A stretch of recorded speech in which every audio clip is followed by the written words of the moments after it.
Jump on in.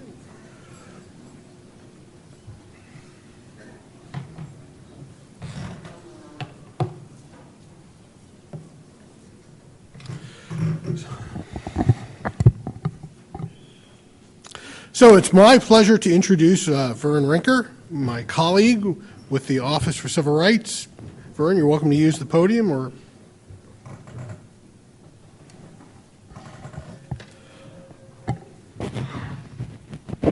Vern has been with the Office for Civil Rights since 2005. He joined us from the Centers for Medicare and Medicaid Services. How many years there? 99, so from 99. So. 6 years. That's right. They teach law school and they teach math in law school. And Vern also is a graduate of the Presidential Management Fellowship. Close. Well, that's the current name. So. Yes. So Vern is going to speak to OCR's HIPAA audit program, and I know that there's been a lot of interest about it. So without further ado, Vern Rinker. Is this a clicker? Oh, clicker. And you just... Next. Okay, thanks. Well, thank you, David. It's great to be here and great to have the chance to provide some further information to everybody about the audits. Hopefully you are... A little feedback. Hopefully you've heard a little bit of the press about the audits. What we wanted to do is give you some of the information, what we've collected, share some of the observations, the findings that we found. So, next slide. So just a brief review what the audit program was about. This originated from HITECH, Section 13411. It actually is not extremely descriptive. It simply says you shall go audit anybody that is supposed to be compliant with HIPAA. And of course, HITECH expanded that from covered entities to business associates. So it's a pretty open field. But you're also probably aware that we haven't done audits before. We've been a complaint-based process entity. So audits were a new tool in our enforcement bag. It's also a new thing for us to have to adjust to on how exactly we're going to perform this. Fortunately, though, it was a nice tool because we can now move from the paradigm of receiving complaints and be able to look at areas that don't get raised in complaints. Some areas, particularly in the security area, are not things that come readily available or readily to the attention of an individual as a patient. So this gives us the opportunity to kind of look behind the curtain to look a little bit more into the actual compliance with some standards that don't always make the light of day unless you're at the operational level within an entity. So what have we done in this program? The first activity was a contract with Booz Allen Hamilton to tell us, okay, how do we go about doing this? What does it mean to be an audit? What are the possible ways that we can effectuate this? Should we do it all internally? Should we contract it out? What are the range of audits that other federal entities undertake, and what among those should we decide to do? Another key element was another contract with Booz Allen, which was identifying covered entities. As you know, nobody has to register with us. That's contrary to other federal programs where entities do have to register. Don't be afraid. There's no ideas on our side that we want to have registries of covered entities. And certainly with CMS doing the National Provider Identifier and the Health Plan Identifier coming online, those are certainly key resources for us to identify folks. Business associates, a totally different side of the coin.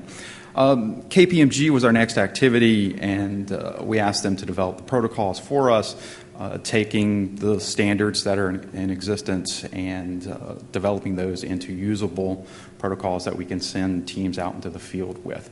You can actually see many of these online. We do have the full set of those at our website. So if you haven't had a chance to go visit our website, on the audit webpage, there is a link to the audit protocol, and we do list. We'll go into that a little bit later in the presentation. And then what we currently have going on now is a evaluation contract with PricewaterhouseCoopers. They're coming in and looking over our shoulder.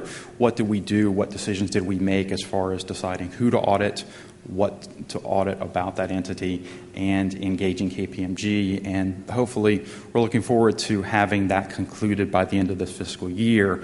And our plans would be the next steps to fold those recommendations into our program before really committing dollars to future audits. So again, the protocol design, we had to do that through KPMG, not having this as a new activity. The resulting program, we decided to do 115 audits. It covered all covered entities, clearinghouses, plans, and providers. Thought it was important to touch everybody. The other critical, important element here was that we did an initial 20 audits to kind of test the protocol. Totally new for us, even though KPMG was a greatly competent auditing firm. It still was new for us to manage that process and understanding how to select entities, how to decide what level, what part of a scope, and our interaction with managing the KPMG auditors. So we split those, and so we did an initial 20 and then a final 95. So we decided to do a performance audit. What is a performance audit? In short, it's an objective and systematic examination of evidence that they collect in visiting either through an on-site visit or through a review of policies and procedures. You could do a desk audit, for example, to do an independent assessment of the performance and management that's going on within an entity. We decided to do this in accordance with the GAGA standards. We felt it was important for us to have an existing standard. Fortunately, GAO has those available, and so that was one element that we decided was critical. You'll notice that a performance audit can entail a number of different objectives. What we decided to do was look at the controls and processes in place in an entity. We did not really look behind those. We asked a small e, is this effective? So in some situations, we did actually go look at authorizations. We did look at business associate contracts.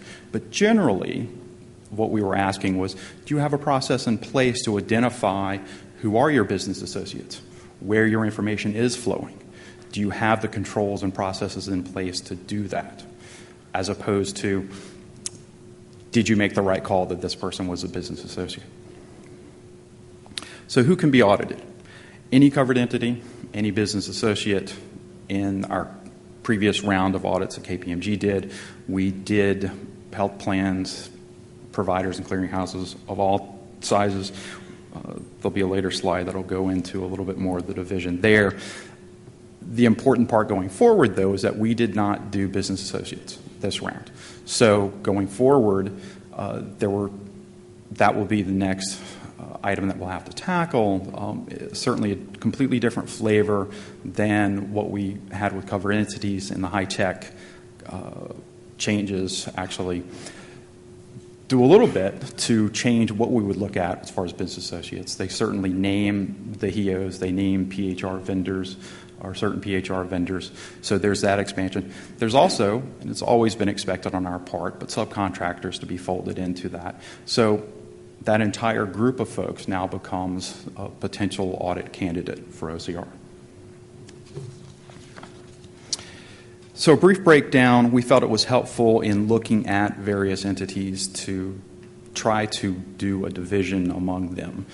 This both helped us from an operational planning standpoint, so that if we ended up having a largest, say a level 1 entity, that we would send 5 folks out there, and we may spend a full week or a week and a half.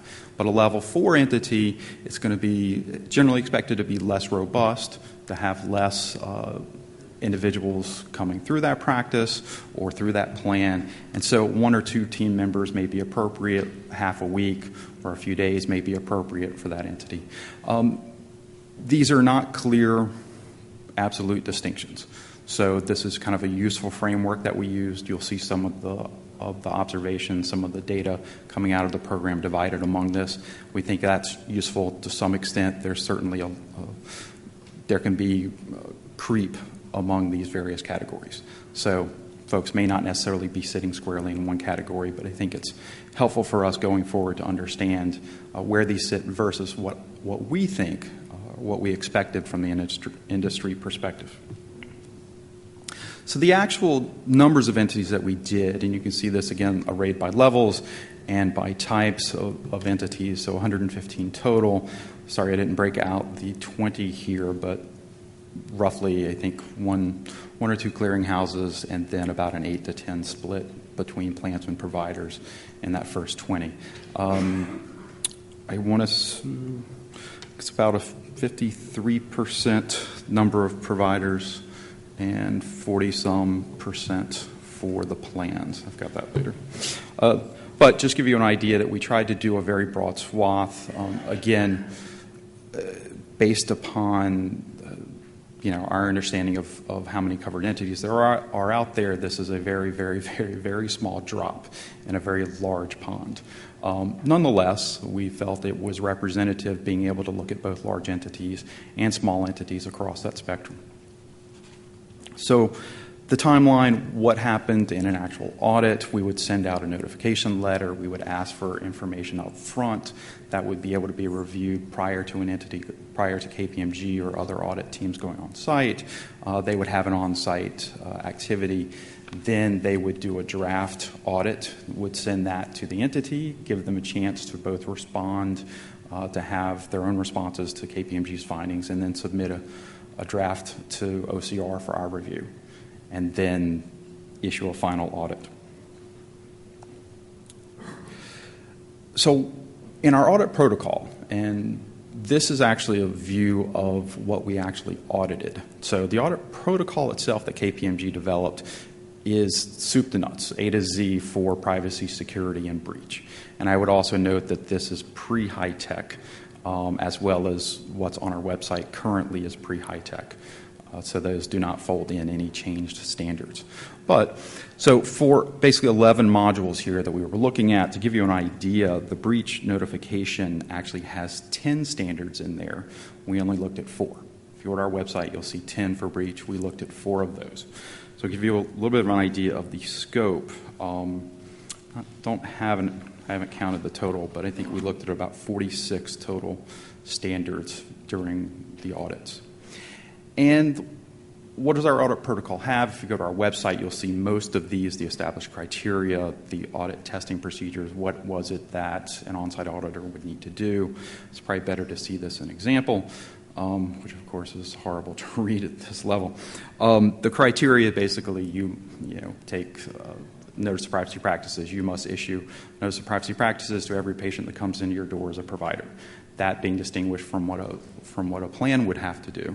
The audit testing procedure would designate what is it that the entity, that the auditor needs to do to develop evidence about whether there are processes or controls in place to meet this criteria. So are there policies in place?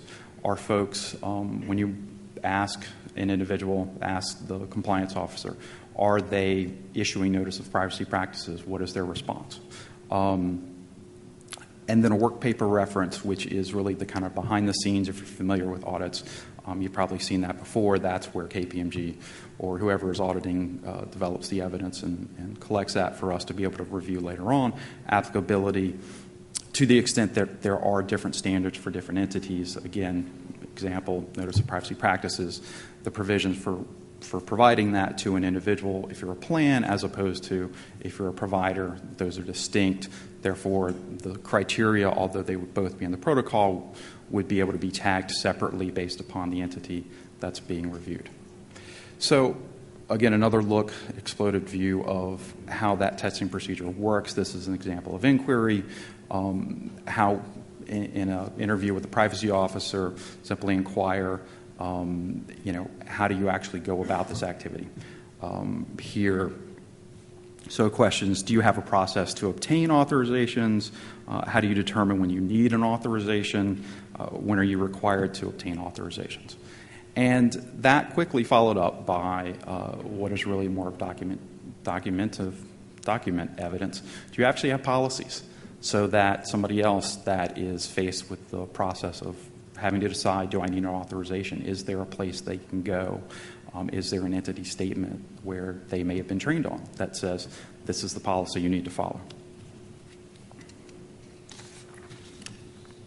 So we had a number of potholes along the way. I don't want to belabor this point, probably calling out the last is probably the most interesting. Yes, we did have some intentional misrepresentation to KPMG. It was unfortunate, and we sad to hear that, but it did happen. I guess that's probably expected in any operation going of this sort. Other issues we ran into, folks that simply didn't have policies and procedures. And it was nice when they said that. Certainly if you have a policy and procedure that predates by about a week the on-site audit, we're going to know that it's new. If it doesn't have a prior version on it. And then we certainly ran into our own growing patterns, again, trying to identify covered entities. As much as existing databases are great, they are not extremely comprehensive, nor are they always up to date. So identifying covered entities, the theory here is that we don't want to pick on, say, Harvard Pilgrim. We don't want to pick on George Washington University. We want to try to give everybody that's operating or supposed to be compliant with HIPAA a fair chance at getting an audit.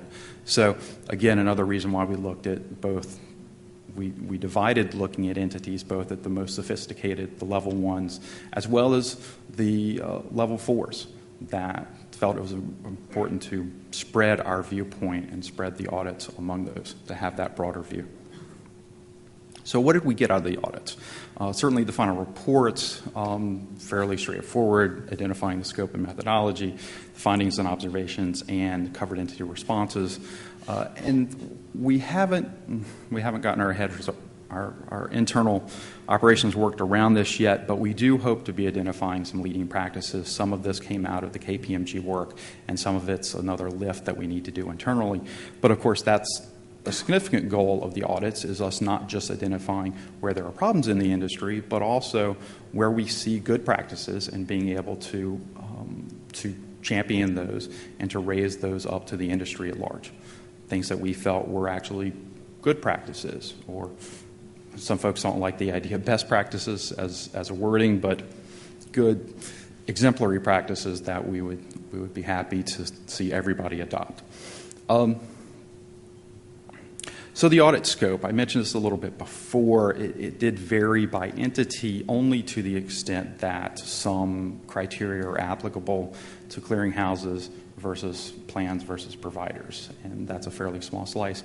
Certainly we didn't do a full A to Z audit of entities of all the criteria, so we ended up looking at a selection of the full breadth of audits, or the full breadth of the criteria. So I'm not sure what 100% of the security was, but we ended up looking at about 20%, I think, of all the security standards we could have looked at if we had looked at a full, looked at the full set of the security protocols. We also ran into a few exceptions with where the audit scope ranged. You can see here that 6 out of 7 of the clearinghouses asserted that they only acted as business associates. What that meant is that our audit fairly quickly came to an end. We weren't auditing them as having a notice of privacy practices. We weren't auditing their activities, their compliance with security rule. 8 of 47 health plans asserted that they were fully insured, which meant that we were really only looking at their group health plan documents. Needed to make sure that they were appropriate and that they were adhering to those documents. But when it comes to their having that notice of privacy practices, that's stuff that was no longer applicable. And then 2 of 61 providers for the 47 health plans. And it's true in this day and age, apparently, that some folks get away with not touching electronic protected health information. So the security rule standards basically went away. So big topic findings for us. There were 13 entities, about 11% of the total 115, that did not have any findings or observations. Observations were recommended criteria, stuff that we didn't feel that was required out of the rule but would be a good practice, and so we made those as observations. 13 entities got away without any findings within the scope of the audits that we executed. In some circumstances, that does mean that our audit of what we expected to be about 48 elements for a group health plan went to 1, and they got a checkbox on the 1, and that worked for them. Others, there were actually some that had a much more robust, say 40-some-odd standards, and did get a clean bill of health from us as well. So they were on both sides of that spectrum. Security, here you can see is the number, 28% of the total number of standards we looked at accounted for security standards, but it did end up being about 60% of the total findings. And providers had a greater proportion of findings than observations, 65%, although their total representation of the population was 53%. So they were taking a larger share of their findings. And then level 4 entities were generally struggled the most across the board. And we'll see this a little bit more in depth as a couple of additional slides. Here you can see, again, level 4 entities taking 41% of the findings that were assessed. Remember that the level 4 entities are, in our grouping, about less than or equal to 50 million in revenues and receipts. So still could be a fairly large organization.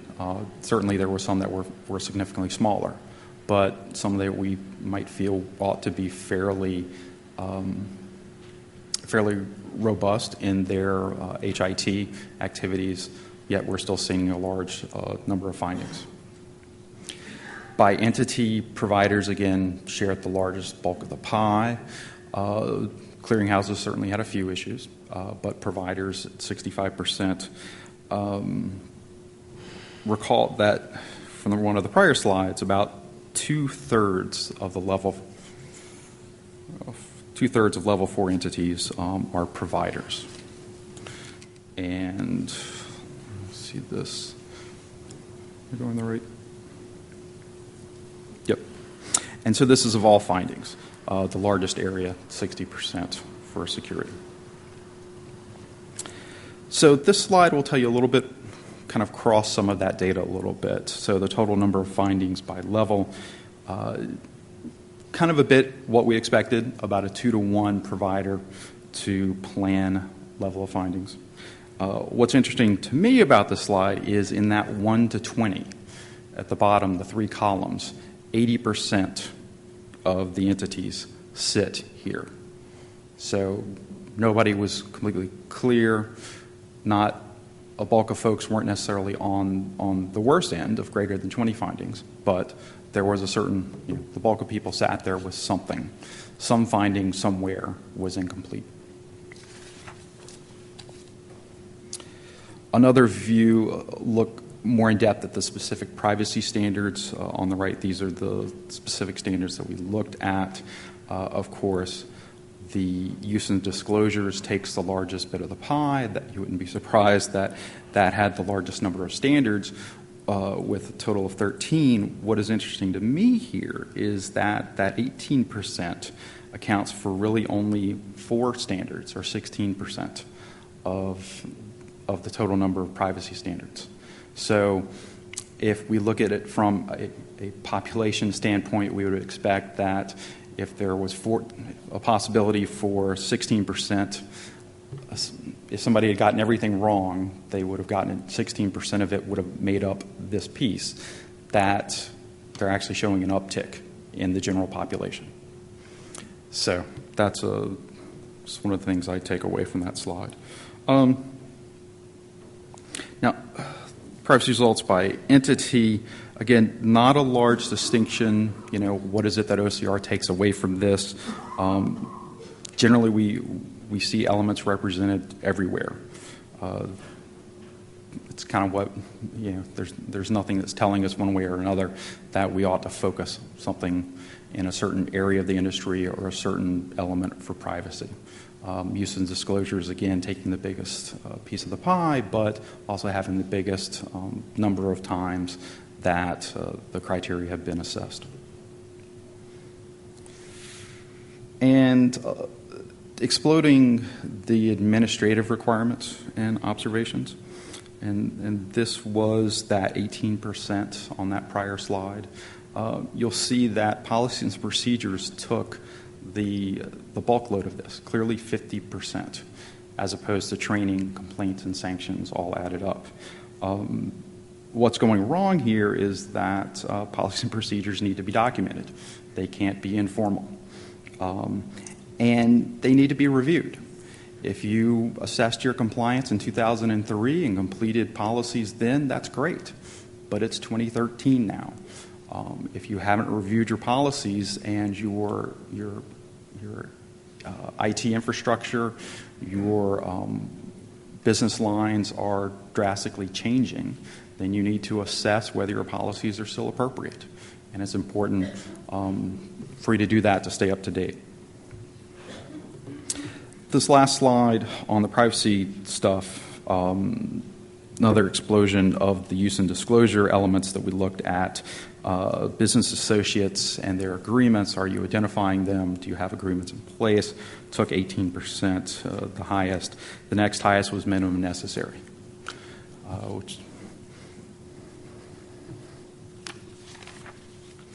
So on to security. What did we learn about security from the audits? 58 of 59 providers had at least one security finding or observation. So one provider got away with a clean bill of health. Everybody else had at least something going on. The biggest issue, incomplete, inaccurate risk assessments in 2/3 of all the entities. So 47 of the 59 providers, 20 of 35 health plans, 2 of 7 clearinghouses. What was interesting, and highlight this last bullet, that for the addressable implementation specifications, almost every entity that had a finding or observation that could be fully met by, almost every entity had a finding or observation that could have been fully met by fully implementing the addressable specification. Say this another way. What it means is the folks that fully implemented an addressable specification generally got it right. The folks that tried not to fully implement an addressable specification tripped up somewhere. They either didn't document their rationale, they didn't fully assess whether it was reasonable and appropriate, they didn't revisit whether it was reasonable and appropriate in an appropriate amount of time. So our word would be, if it's an addressable implementation specification, certainly addressing it is what you need to do. Implementing it would be great. Great by us. So let's explode the various security elements we looked at. The interesting thing here is that this is pretty much across the board. There's no clear 40%, 50% winner taking the whole pie. The leader, of course, is contingency planning, but followed closely by a three-way tie. So access management, media movement and destruction, and audit controls, and then quickly followed by risk analysis in place number 3. Those are, what it tells us from an OCR perspective is, where do we focus? Because certainly the risk assessment is a foundational element that impacts much of everything across the board, but there doesn't seem to be a linchpin here. There doesn't seem to be a single miss in the industry. Explore this a little bit more. This is planned, it's interesting, by type of entity, and you can see that plans are pretty much across the board. Providers are the ones that are actually having the spikes. So if we drop the prior slide and look at it by type of entity, we can actually see that contingency planning and providers is a leader. And that may be an area that we need to focus on. That's certainly an area that the industry, at least from the very small cross-section of audits, may want to pay some closer attention to. And then a final slide on breach. What's interesting here is, recall that plans make up about 41% of this population. So they seem to be fairly in line. Providers make up 53%.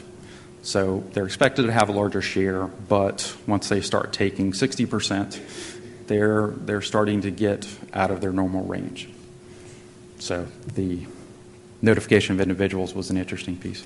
And again, I note that much of this is applicable even with the high-tech rule, but these were done based upon the pre-high-tech standards.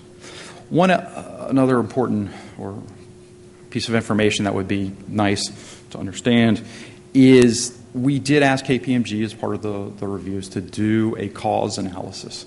So this was not KPMG's opinion. This was hopefully, in many circumstances, the entity's opinion, but sometimes the entity may not have been fully aware, or they may not have been fully cooperative in trying to identify what really was a cause for their issue.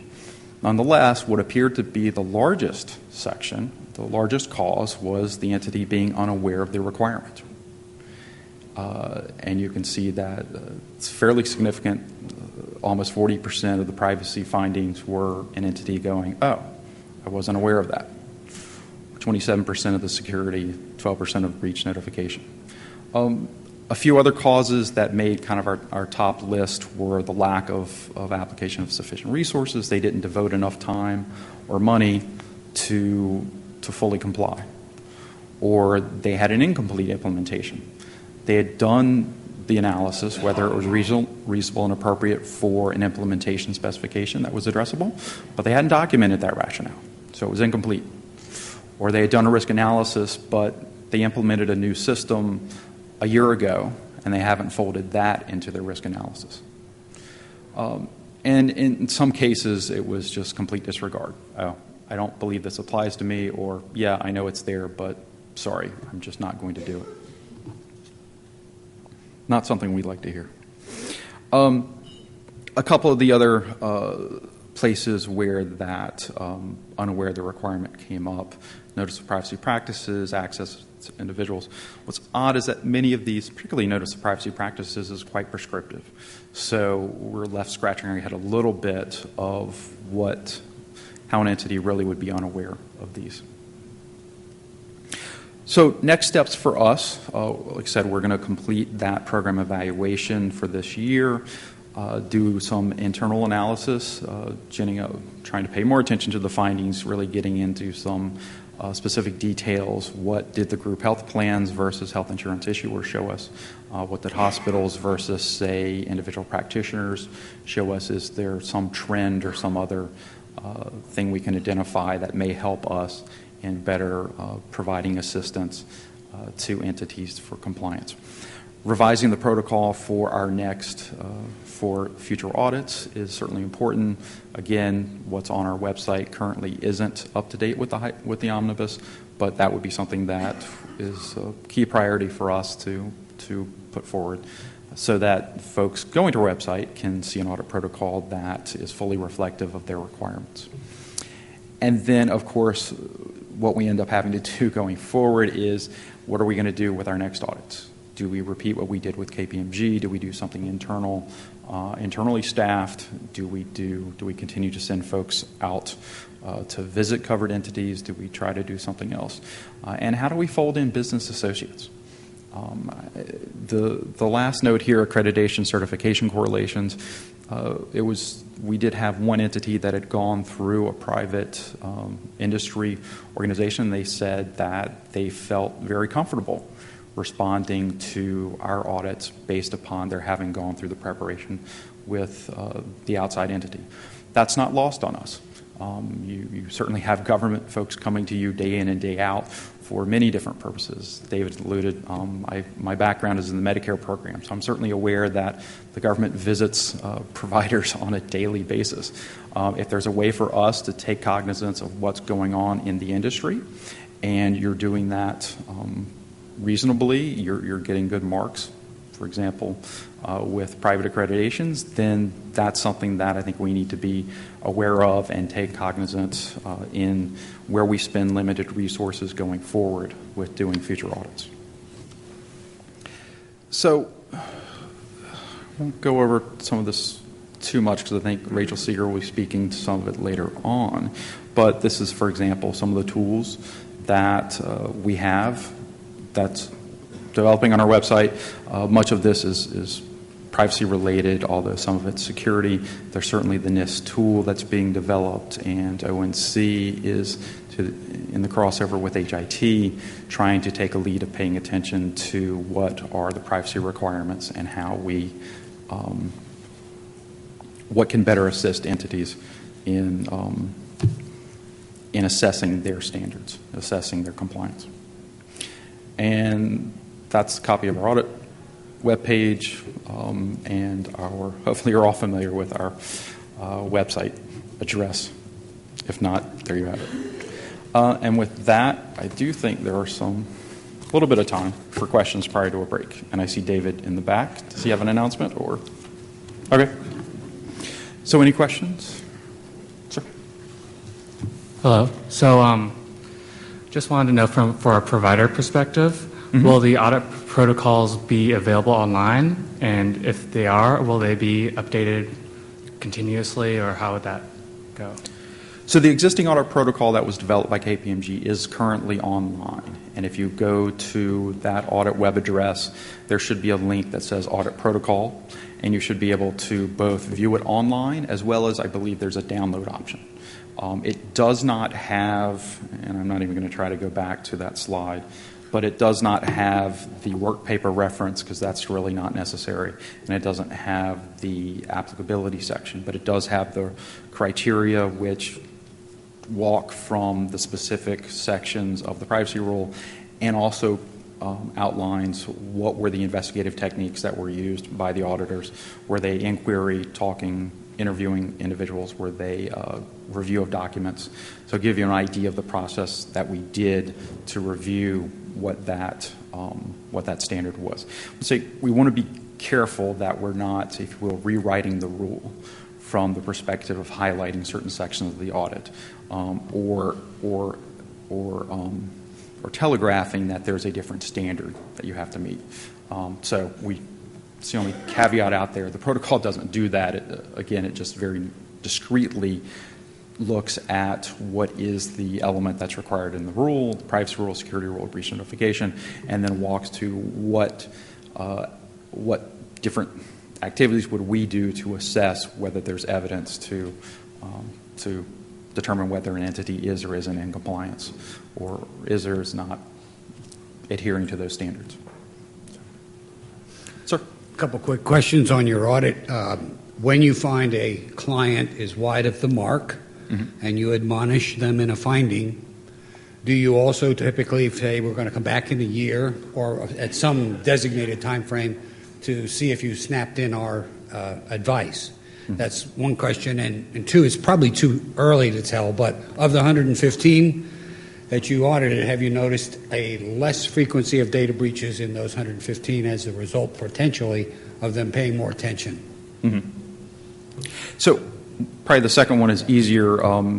No, we just haven't done any analysis. In fact, I think our plan is generally to take the audit findings and the work papers there and to put those into our investigative system and have those as resources, at least in the short term, going forward for any investigation or breach that may come up for our regional offices and investigators to pay attention to. As far as follow-up on the current 115, generally we looked at this as a learning process to the extent that there were some particularly bad cases.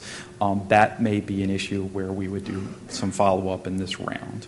I think going forward, we certainly are looking at how closely does audit sit versus our investigations and enforcement authority.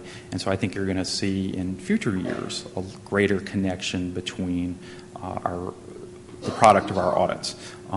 Some of the dynamics that get involved in that are whether it's a contractor that's doing the assessment on our behalf as opposed to us actually acting in our official capacity as an enforcement entity. And Congress didn't give us large guidance on that. Ideally, we would come away saying that folks are very compliant, and that's what we'd love to see. To the extent that that is not the case, then we do have to run into that issue, and there's not an absolute answer at this point as to at what point would we exactly pursue enforcement. The audits, in many circumstances, the audits do contain a response from the entity, and many of them are saying, we're implementing this, or we're within the next year, we're going to do another risk assessment. So it was good for us to see that. We don't have an official plan to follow up with entities at this point, but that would be a natural point that we could follow up from. So, sir. You mentioned reviewing in 2013. Are we talking about calendar year or fiscal year? And does that mean we might expect audits to begin in October or January? And would that be OCR or KPMG this time? Whether it's OCR or KPMG, and we don't have an existing contract with KPMG, so let me say OCR or external auditor, we haven't made that decision at this point. As far as the timeliness goes, the PwC contract is supposed to end, so we expect that by the end of fiscal year 13, so in the end of September, beginning of October timeframe. I'm sure it will take us a little bit of time to fold those into our plans going forward. And we currently are working on what is the best way for us to tackle business associates. So, I don't want to. I certainly can't promise anything from a timing perspective other than, we are a government entity, and like any government entity, we work at a government pace.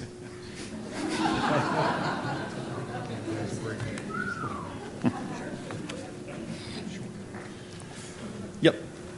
In your opinion, differences between complete disregard and willful neglect? Complete disregard and willful neglect. Sorry, I missed the let. So in your earlier slide, you talked about in certain findings there was just a complete disregard for fulfillment of a particular measure. And I'm just trying to understand if there's a difference between that and then what you would determine as willful neglect. Oh, okay. Sorry, I missed the willful neglect. I was like, what?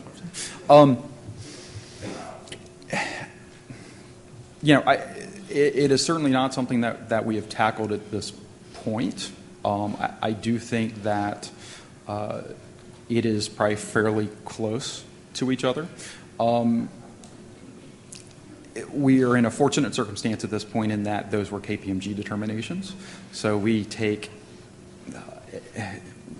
cognizance, a little bit of like kind of the advice and consent sort. We are aware that is how KPMG and the entity arrived at their assessment of what the result was, or what the cause was.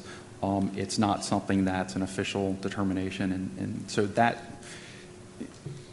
as much as it's somewhat a euphemistic question, it's a very serious question for us because that does walk us directly into what are our requirements to do enforcement, and at what point does high tech tie our hands to some extent in not being able to either seek voluntary compliance or limit our ability to seek redress for that issue in the full panoply of what we ordinarily would be able to do if we weren't running into, say, a willful neglect case. Thank you very much, Vern, for that informative presentation on our audit program. I'm sure we're going to be hearing much more about the audit program as additional information is developed through the evaluation phase that Vern is leading with our other colleague, Linda Sanchez, and the audit team. We are now into a break. We'll be back at 3:15.